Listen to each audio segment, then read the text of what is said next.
Hi, everyone. Thank you for joining me for another video. This is Mike Rips. Today, I'm going to be discussing something that I've actually been looking forward to for a very long time. It is the Iron Claw movie.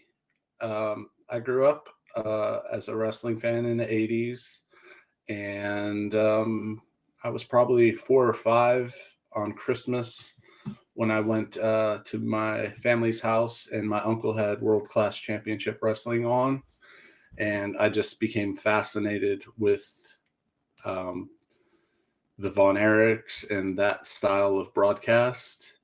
So I was very excited when they announced that this movie was going to be coming out. In this video, I'll discuss the movie, give some of my thoughts, and maybe a little something that they could have added to it.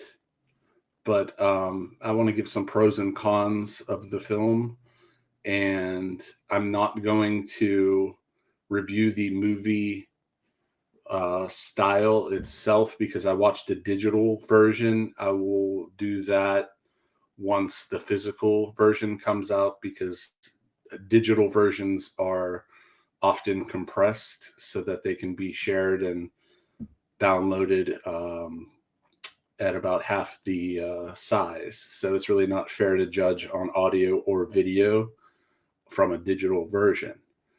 So some of the cons that I thought of in this movie is the timelines are off, and it's a movie, so that's fine. This is kind of a biopic on the Von Erich family, and they don't have the right kind of timelines.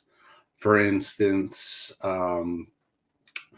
David didn't just die right after Kevin's wedding.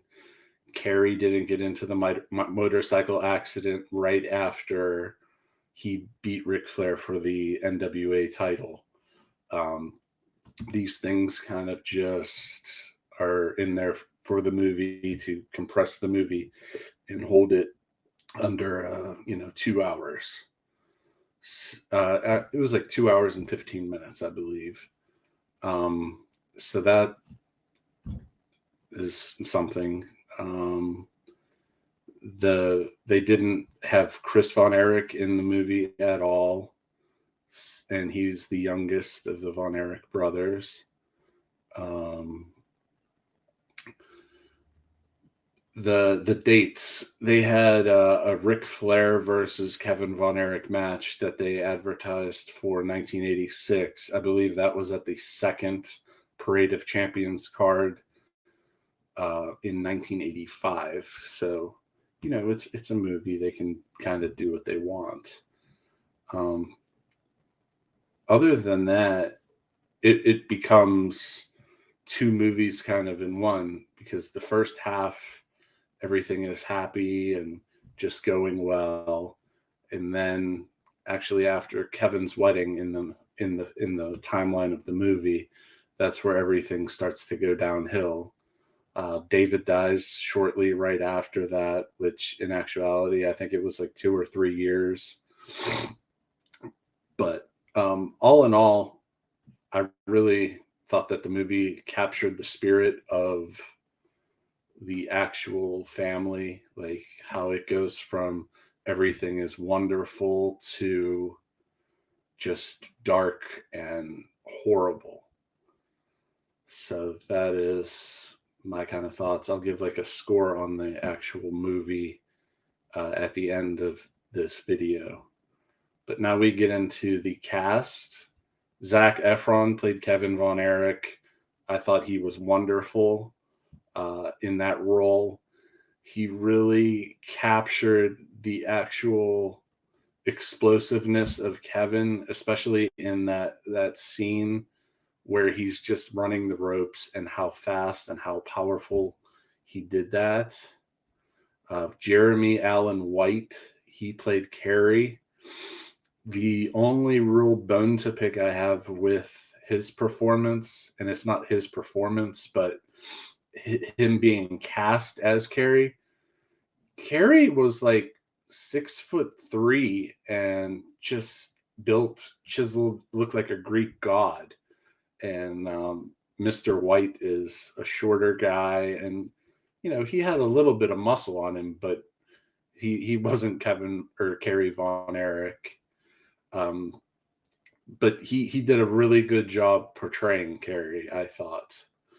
Um, Lily James played Pam, Kevin's wife. She was absolutely phenomenal in that role. Um, you could see that she is kind of a piece that kind of has held Kevin together his life, and that's probably a huge reason why he's still alive and with us today. Harris Dickinson played David, and I really liked him in that role as well. And in the movie, they showed David, and he was, there's a scene he walks into the kitchen and he's in his underwear and a football jersey, but you've seen David in photos with that football jersey on. So I thought that was really cool.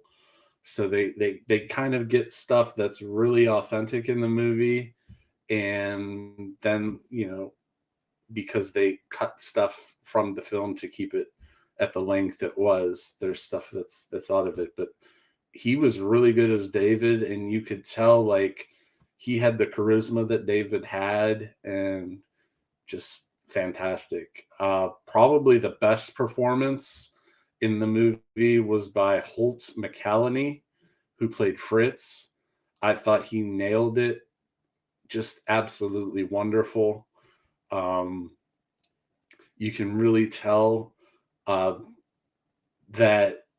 it was always business with Fritz, and that's kind of what mattered to him most.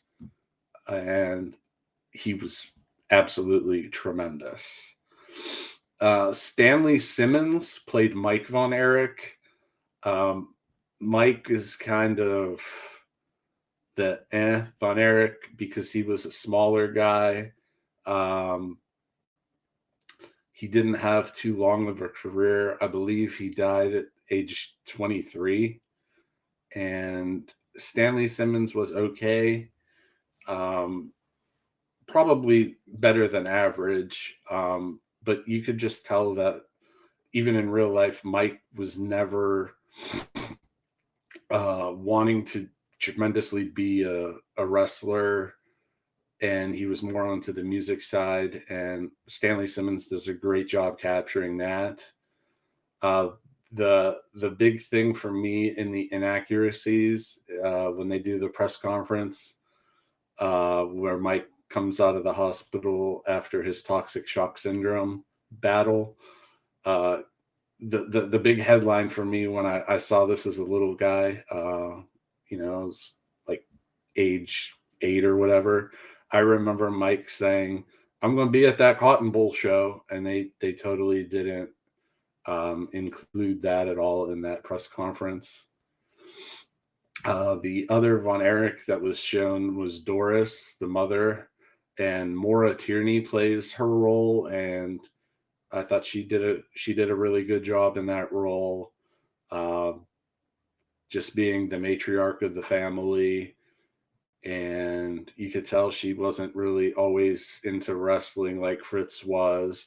She was just, there to raise the family, be a Christian mother, and help the boys learn values. She portrayed that character wonderfully.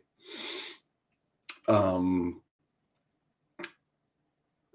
in all, the things that they could have added, I love the fact that they added Rush's song Tom Sawyer. That's what Carrie used to come to the ring. His entrance music was. They could have added LaGrange by ZZ Top, because that's what Kev came to the ring with.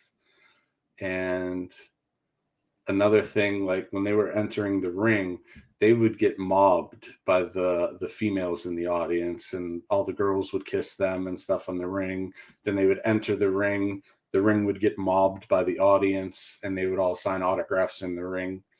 They didn't show that at all. Maybe it's going to be in like a deleted scene on the physical edition. but that would have, just helped show how really over the Von Erich family was with the audience, and how big they were. They were larger than life in the state of Texas at that time. Another thing that kind of was backwards was when they talked about their feud with the Freebirds, and they had a promo. I believe it was Kevin, and he said that they were the difference between them was filth and decency. I believe when he made that promo, it was decency versus filth. But all in all, this movie is really good. You should go out of your way to see it. It does get very dark and emotional. There's some tremendous scenes near the end of the movie that may or may not bring you to tears, but it's a really sad story, and they did a wonderful job capturing, the emotion of, just the most cursed family in not only wrestling but in life. The sad tragedies that happened one after another, and man, it's so happy at the beginning as the Von Erichs rise to stardom, and then you're just beat to death at the end of the movie when it all collapses. Some of the deaths of the boys aren't exactly like how it happened, in real life. Like Carrie wasn't right next to the house when he unfortunately committed suicide. He took a Jeep out into the farm. His dad found him, not Kevin. But they made it all kind of work in this movie. I believe the physical release comes out in late March, early April. Don't miss this movie. I actually give it an 8.8 out of 10. It's just an emotional roller coaster, and they did a great job capturing that.